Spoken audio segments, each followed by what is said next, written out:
साहेबांचा विषय आहे हाती घेऊ मशाल रे पाप जाळू खुशाल रे।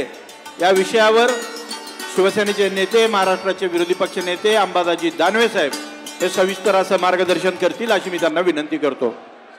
सगळ्यांनी कृपया शांत बसा। हॅलो, थोडं शांतता राखा।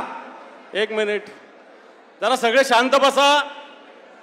माननीय उद्धवजी ठाकरे साहेबांचे इथं आगमन झालेले, आपण जोरदार घोषणा देऊन त्यांचं स्वागत करू।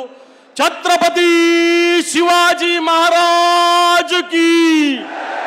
हा आवाज कुणाचा? शिवसेना प्रमुख माननीय बाळासाहेब ठाकरे यांचा, माननीय उद्धवजी ठाकरे यांचा, माननीय आदित्यजी ठाकरे यांचा।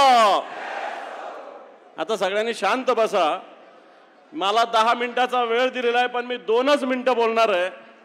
आणि मला आता वैभव वाघने असं सजेशन केलं की विधान परिषदेत जो डायलॉग म्हटला तोच इथं म्हणून संपून टाक भाषण।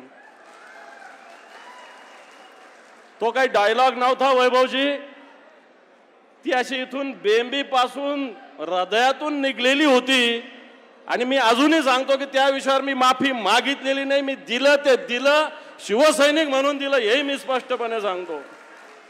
कारण जे लोक शिवसेना भवनावर चालून यायची गोष्ट करतात त्यांचे बोट तोडलेच पाहिजे।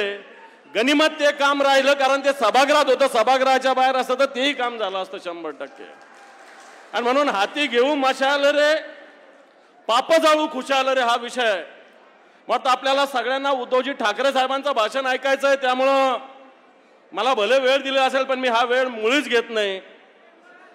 पण तू संभाजीनगरचा विचार केला आणि महाराष्ट्राचा विचार केला तर आज सगळीकडे पाप पाप आणि पाप आहे। केंद्र सरकार असो राज्य सरकार असो, या राज्यात पापाशिवाय कोणत्याही गोष्टी करत नाही अशा प्रकारची स्थिती आहे।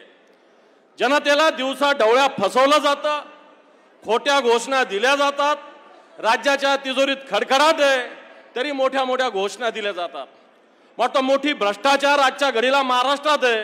शेवटचा आठवडा अधिवेशनाचा बाकी, त्यामुळे हा सगळा भ्रष्टाचार शेवटच्या आठवड्यात निश्चित या महाराष्ट्रात आम्ही मांडणार आहोत। परंतु हे महाराष्ट्र आताच्या घडीला जर बघितलं तर शेतकऱ्यांच्या 6,500 आत्महत्या हे सरकार महाराष्ट्रात आल्यापासून झालेलं आहे। जर ॲव्हरेज काढलं ते सरकार आल्यापासून दररोज 9 आत्महत्या या महाराष्ट्रात होतात। हे महाराष्ट्र कर्जाच्या खाईत बुडालेलं आहे। संभाजीनगरचा विचार केला तर उद्धवजी ठाकरे साहेबांचं सरकार असताना या शहरामध्ये 2,500 कोटी रुपये दिले गेले होते।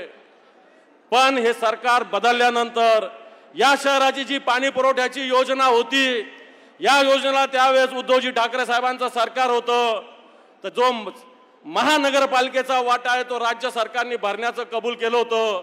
पण आजही ही पाणी पुरवठ्याची योजना आपल्या इथलं आताचं हे गद्दाराचं राज्य सरकार हे करायला तयार नाही। मला वाटतं या संभाजीनगरात गॅसची लाईन येणार होती, डॉक्टर भागवत कराड मोठ्या घोषणा देत होते, इथं पत्रकार आहेत की पहिले गॅस लाईनची येते का अन्य काही येतं अशा प्रकारची घोषणा केली जात होती। ही गॅसची पाईपलाईन कुठं अडली हा माझा या सरकारला सवाल आहे। सफारी